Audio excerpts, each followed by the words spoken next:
오늘 시간에도 우리 하나님의 말씀을 함께 읽으셨는데 들으시는 동안에 또 살아계신 하나님의 음성을 들으시는 그러한 축복의 시간이 되시기를 바랍니다. 늘 이렇게 말씀을 드리지만 우리가 하나님의 말씀을 읽고 들을 때에 어떤 마음, 어떤 자세를 가지고 그 말씀을 읽고 말씀을 듣는가에 따라서 이 결과는 아주 많은 차이가 있게 됩니다. 제가 글을 이제 읽다가 보니까 분명히 읽었는데 무슨 내용을 읽었는지 모를 때가 있고요.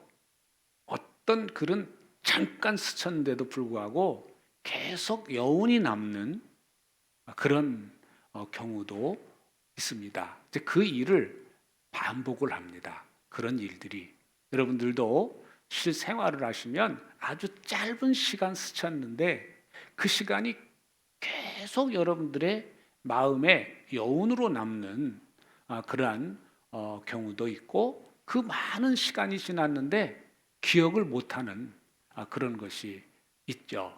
그래서 많은 경우는 우리가 기억을 못하고 삽니다. 잊어버리죠.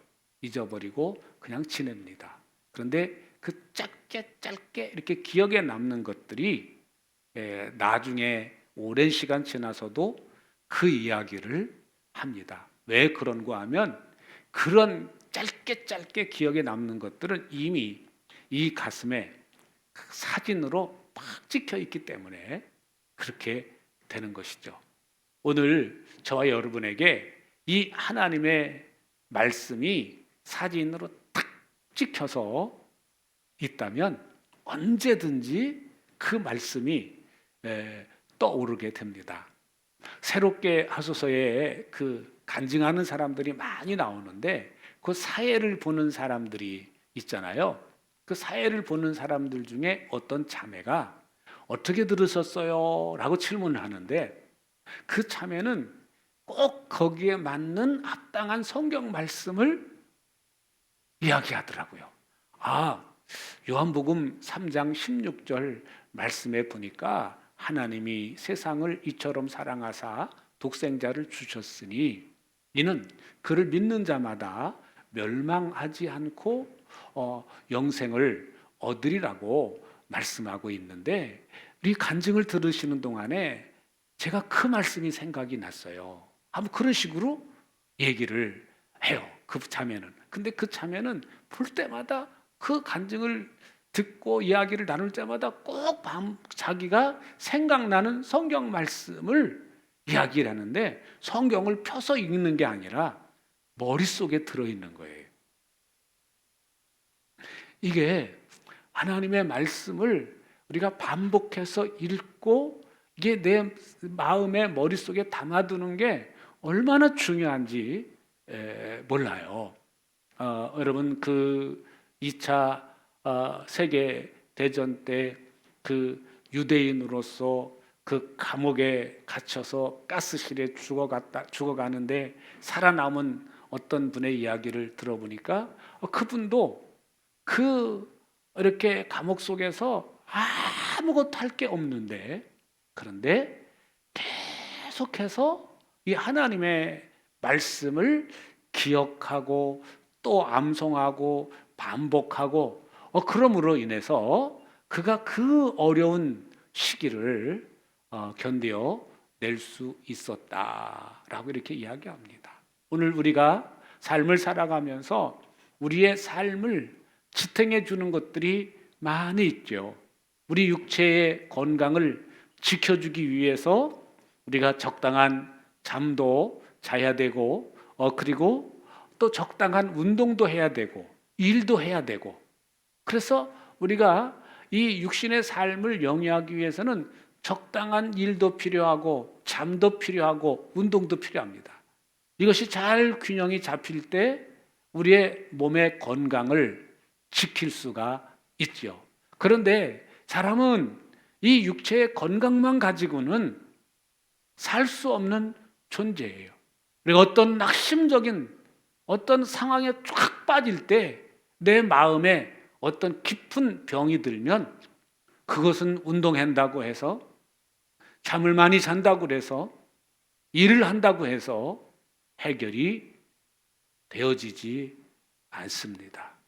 그래서 우리는 정말 진짜 우리가 영과 혼과 육체의 건강한 이 정말 온전한 그러한 삶을 살려면 하나님께서 주시는 힘을 받고 살아야 내가 건강한 삶을 살 수가 있습니다. 사람이 목적지가 없이 걷는 것처럼 힘든 것이 없어요. 오늘 어디 갈래요? 아무 데도 갈 데가 없어요. 아무 사람도 만날 시간도 없고, 아무 사람도 만날 이유가 없고, 목적지가 전혀 없이 하루, 이틀, 3일, 사흘 산다면은 이게 정말 그 삶에 어떤 그 원동력이 없다 보니까 내가 더 살아야 뭐하나 라고 이렇게 생각하고 또 말을 할 수밖에 없습니다. 그러나 오늘 저와 여러분들은 분명한 목적지가 있어요. 우리가 분명히 가야 될 곳이 있어요. 그래서 우리는 그 가야 될 곳을 향해서 한 걸음 한 걸음 걸어가는 거죠. 그래서 살아내야 되는 것입니다. 그러면 우리가 이 목적지는 분명히 정해져 있는데 그 목적지를 위해서 한 걸음 한 발짝 한 발짝 그 살아내는 그 과정이 필요한데 그 과정을 이 에베소서에서는 우리에게 말씀해 주시고 있습니다. 그래서 이 세상에는 다양한 계층의 사람들이 있죠. 그래서 몇 주간에 걸쳐서 내 이웃, 가장 가까운 이웃이 내 아내이고 내 남편이다. 그래서 이 부부의 관계는 어떻게 해야 되는 것인가? 또 부모와 자녀, 자녀와 부모 사이는 어떤 관계여야 되는가라는 그런 말씀을 2주간에 걸쳐서 나눴다면 오늘 이 시간에는 종과 주인과의 관계에 대한 이야기를 해주고 있습니다. 이 말씀을 요즘 말로 바꾸면 회사의 주인과 회사원 간의 관계, 뭐 이렇게 이야기할 수가 있겠습니다. 성경에 나오는 그 종을 보면 두 가지가 있어요. 그냥 억지로 종이 된 사람이 있고 자기 스스로 원해서 종이 된 사람이 있어요. 억지로 종이 된 사람은 갑자기 내가 감당할 수 없는 손해를 끼쳐가지고 그 손해 배상을 해줘야 되는데 배상할 게 없어, 몸밖에. 그래서 그 집에 종으로 들어가서 억지로 종이 돼서 그 빚을 갚아내기 위해서 종이 되는 경우, 또 그 종살이를 하다 보니까 그 주인이 너무 좋아. 그리고 그 종살이를 하는 동안 결혼을 했어요. 그래가지고 아내도 얻고 자녀도 얻었는데 자기가 이제 성경에 보면은 그 안식년이 되면 7년째에는 풀어주는 제도가 있어요. 그래서 7년째가 내가 이제는 자유인이 되는데 자유인이 되게 되면은 그 주인이 맺어준 아내이기 때문에 그 아내를 데려갈 수가 없어요. 자녀를 또 데려갈 수가 없어요. 그래서 내가 그냥 혼자 자유의 몸을 가지고 사느니 차라리 내가 이 주인에게 영원히 종으로 좀 있어야 되겠다. 그래서 주인한테 저는요 7년째 자유인으로 살아야 되는 자유를 얻었지만 내가 주인 집에서 당신 집에서 그냥 종으로 살겠습니다.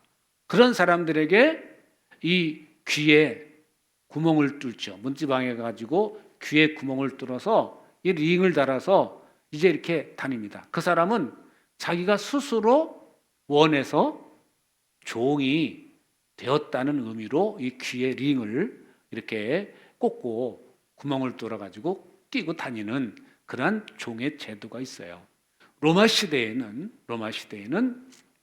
이 로마가 나라를 정복하게 되면서 많은 나라들을 정복하면서 로마 제국을 만들었잖아요. 그래서 그런 사람들이 그 신분이 자기 나라에서는 뭐 다 있겠지만 끌려가서 종이 된 그런 사람들이 있습니다. 그래서 로마 시대에는 그 종이 약 6천만 명이 있었다고 그럽니다. 로마 제국 안에 6천만 명 정도의 우리나라 인구보다 약 1,000만 명 정도가 많은 그런 인구의 종이 있었다고 그래요. 그러다 보니까 이 예수님이 십자가에 죽으시고 그리고 부활하신 승천하신 이후에 이 제자들에게 성령님이 임하시고 그리고 이 복음이 온 세상에 증거되어지게 되는데 이 예수 믿는 사람들이 물론 우리나라식으로 말하면 양반도 있고 평민도 예수 믿고 그리고 귀족도 예수 믿고 그랬던 상황이에요. 그래서 이 에베소라고 하는 그 지역 안에도 주인의 신분을 가진 사람이 있고 종의 신분을 가진 사람으로서 예수 믿는 사람이 있었습니다. 그럼 그런 예수 믿게 되니까 예수님 안에서는 다 한 형제요 자매인 줄로 믿습니다. 그래서 이 교회 안에 그런 종이 된 사람들이 예배드리러 오고 또 주인인 사람들이 같이 예배를 드리는데 이게 관계가 참 쉽지 않은 그런 상황입니다. 그래서 그런 주인으로서 예수 믿는 사람들, 종으로서 종의 신분을 가지고 예수 믿는 사람들이 그럼 예수를 믿었는데 우리의 신분은 이제 하나님의 자녀가 되었는데 그러면 내가 주인을 대할 때 어떻게 대해야 되는가? 주인으로서 종을 어떻게 대해야 될 것인가?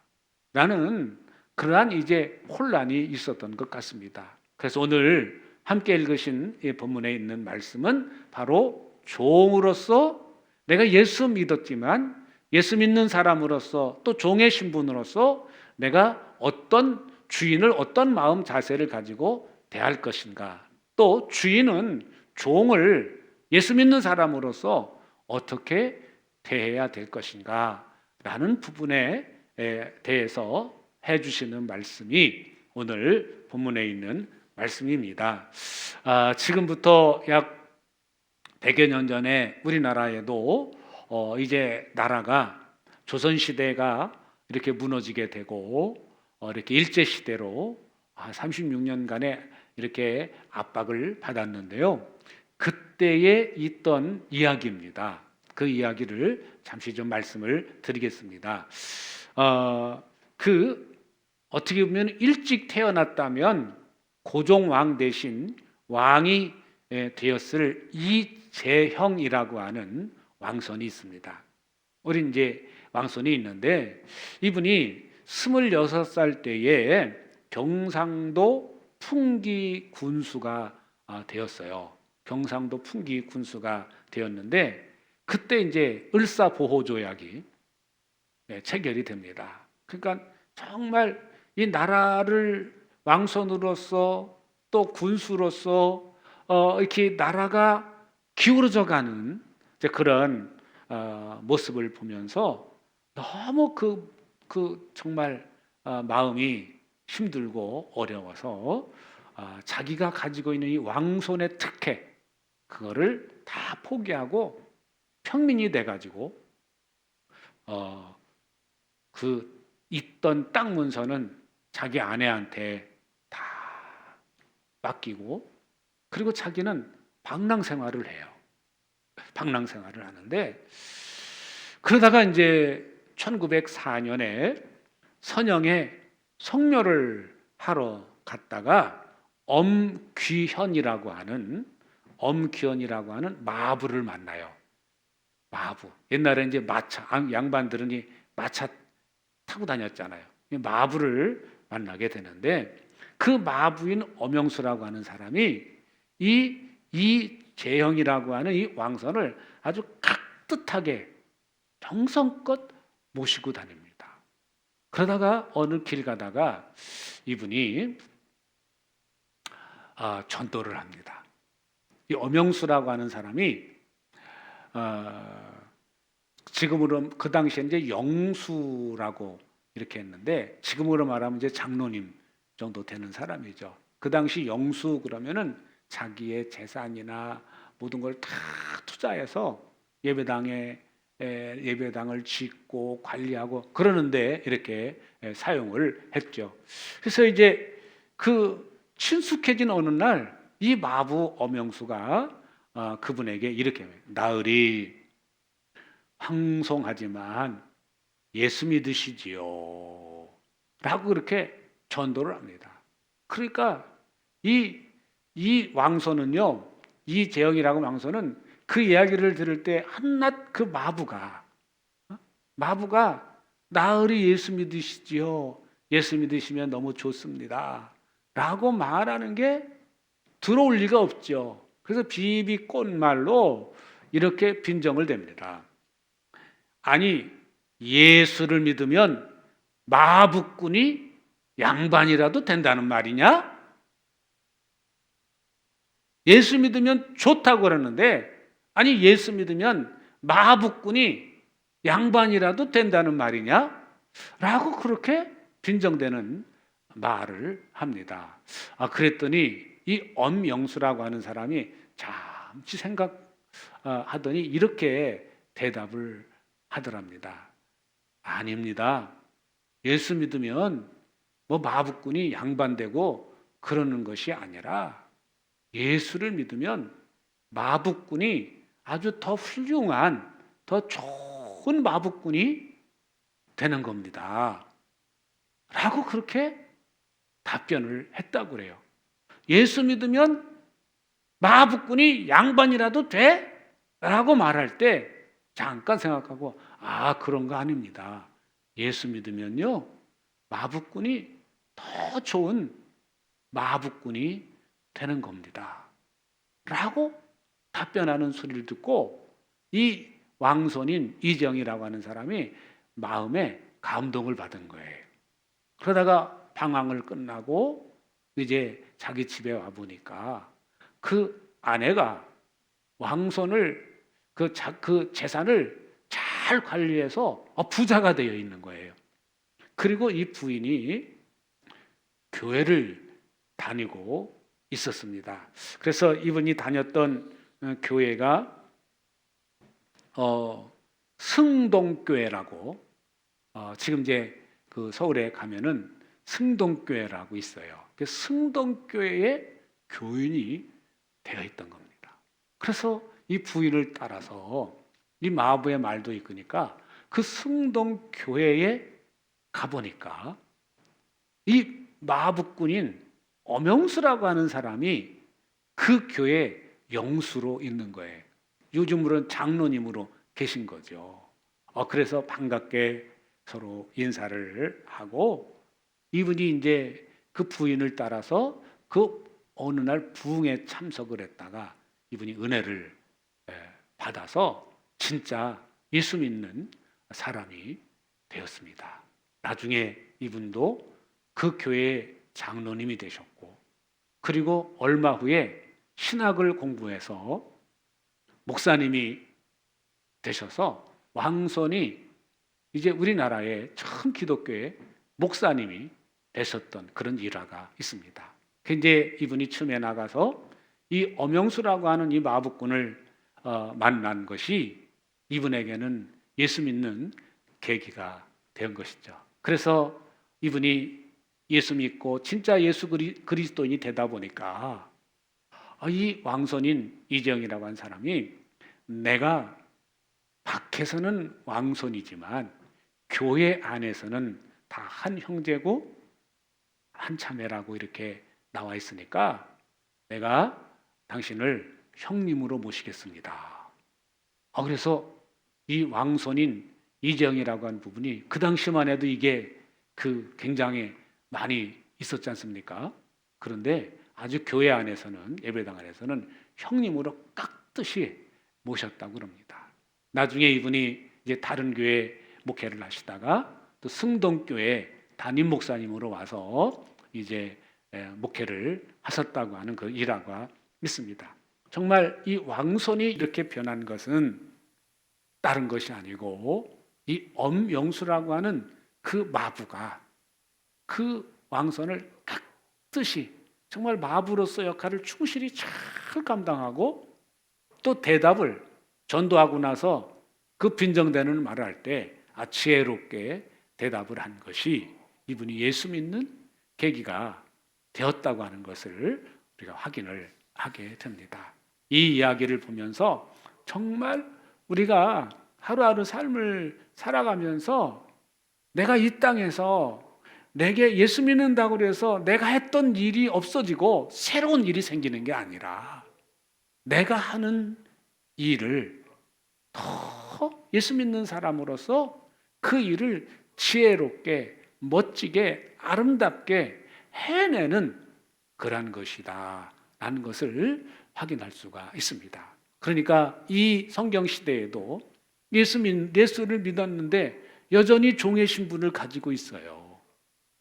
그런데 이분들에게 내가 예수 믿으면 예수님 안에서는 한 형제라고 그랬는데 한 자매라고 그랬는데 라는 그런 마음이 있을 거 아니에요.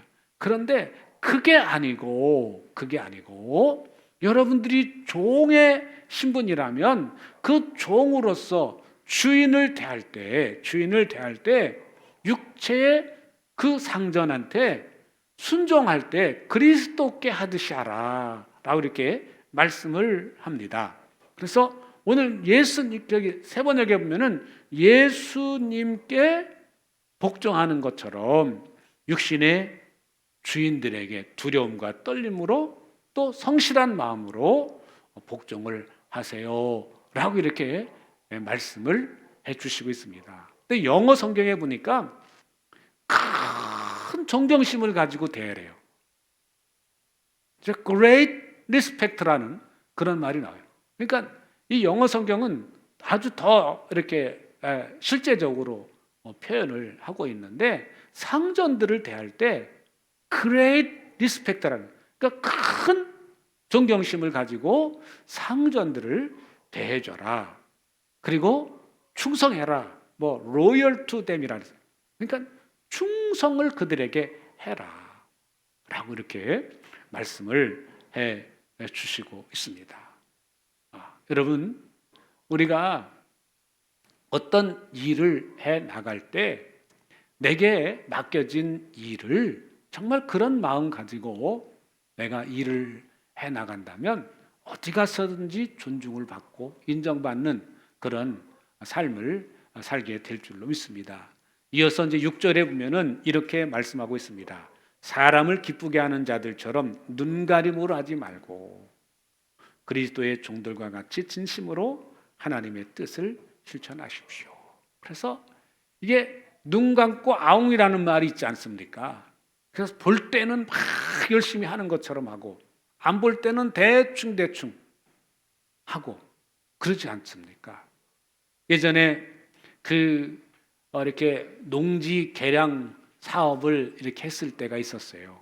그때 이제 동네에 그 젊은 청년들이 많이 있으니까 그 사람들한테 일을 맡겨요.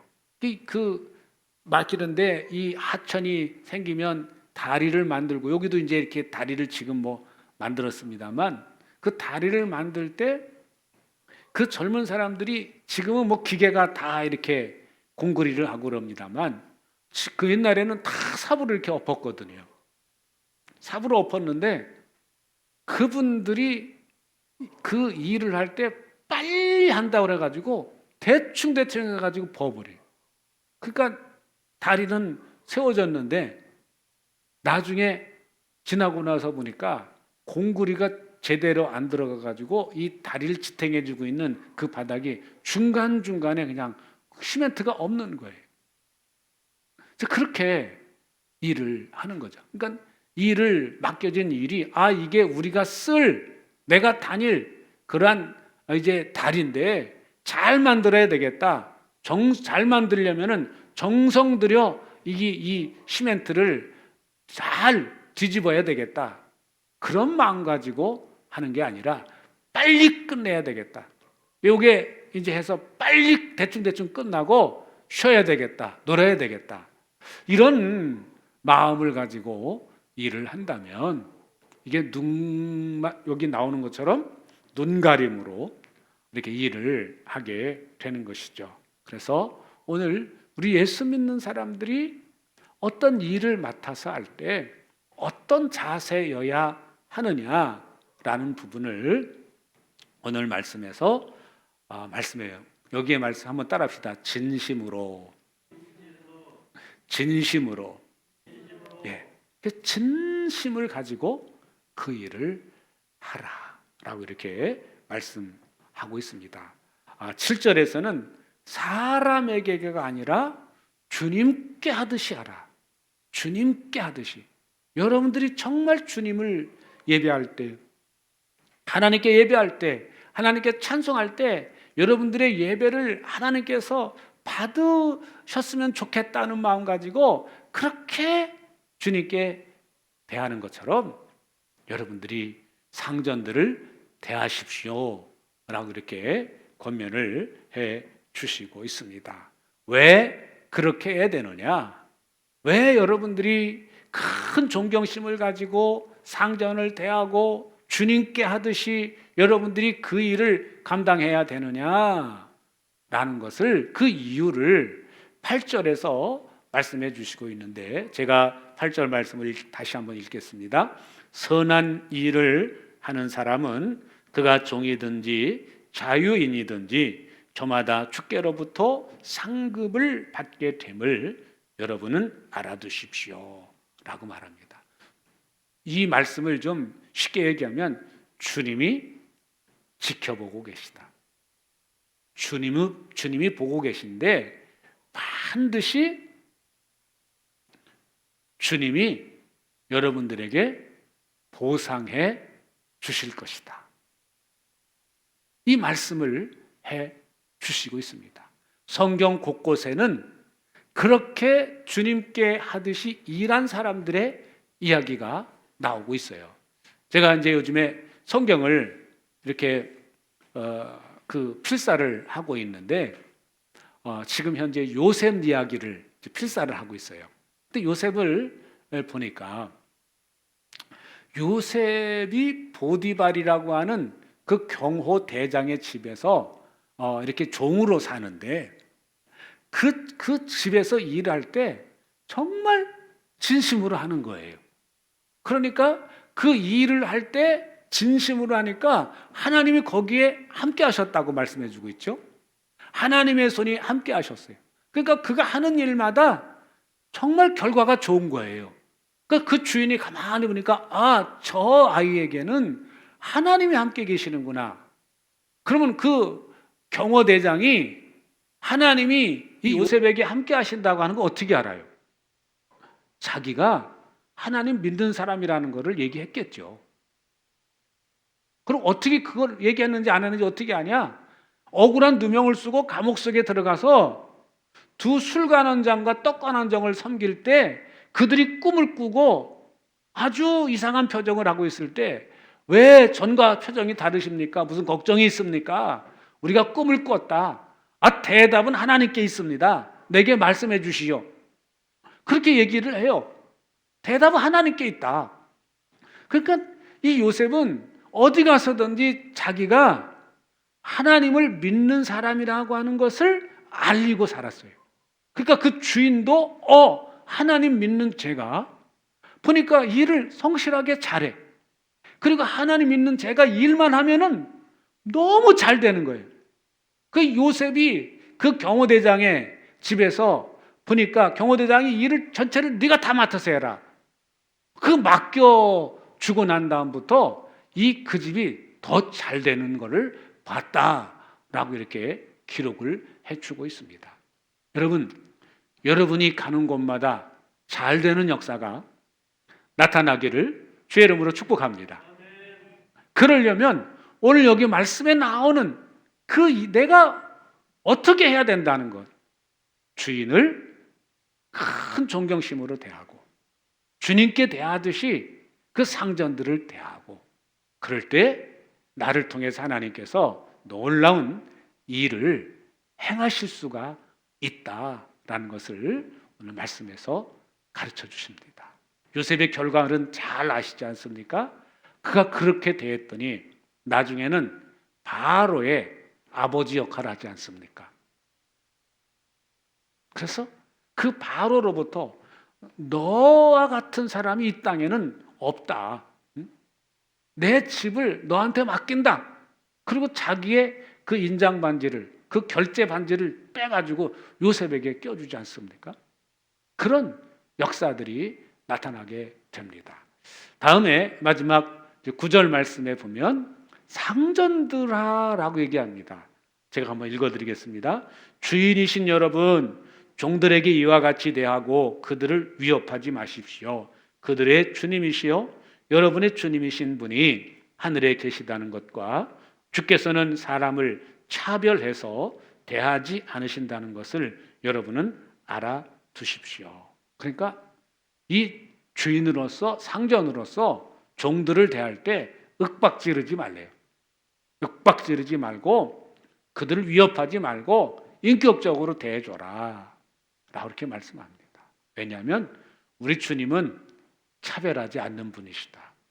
공평하게 대하시는 분이시다 라고 이렇게 말씀을 합니다.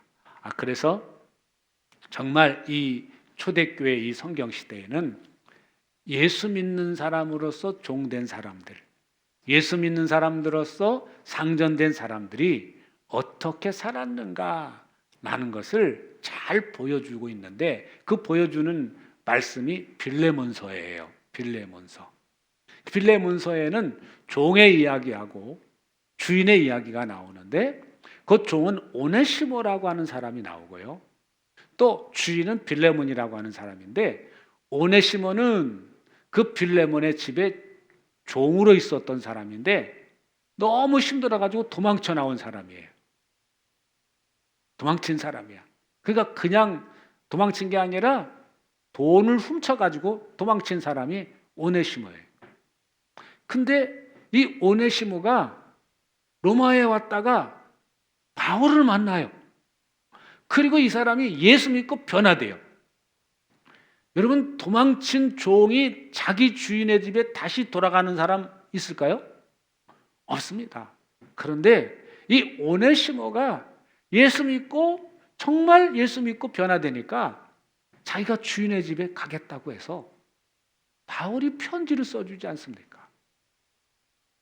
그래서 이 빌레몬에게 편지를 써주면서 혹시 오네시모가 진 빚이 있으면 내가 대신 갚아주마. 그러니 받아줘라. 그렇게 얘기를 하는 것을 봅니다. 또 나중에 이제 기록이 났으면 빌레몬이라고 하는 사람이 이 바울의 편지를 받고 오네시모를 어떻게 대했을까요? 저는요, 그 내용은 빌레몬서에 기록이 안 되어 있지만 오늘 여기 이 9절에 나와 있는 것처럼 하나님의 자녀로서 대해주지 않았을까, 인격적으로 대해주지 않았을까라고 이렇게 생각을 해봅니다. 말씀을 마무리하고자 합니다. 오늘 함께 읽은 말씀은 종과 주인, 상전과 종에 대한 이야기입니다만, 오늘 우리에게 있는 이 말씀은 사회생활에 대한 이야기입니다. 내가 사회생활을 할 때 어떻게 해야 될 것인가? 내가 남의 집에 가서 일을 할 때, 내가 회사에 일을 할 때, 또 내가 회사의 오너로서 내가 직원들을 대할 때 어떤 마음으로, 어떤 마음가짐을 가지고 대해야 될 것인가? 한마디로 표현하면 한번 따라합시다. 죽게 하듯이 하라. 네, 여러분들이 그 마음 가지고 서로 관계를 가진다면 정말 이 사회가 좀 더 아름다운 향기가 나는 사회로 변화가 될 줄로 믿습니다.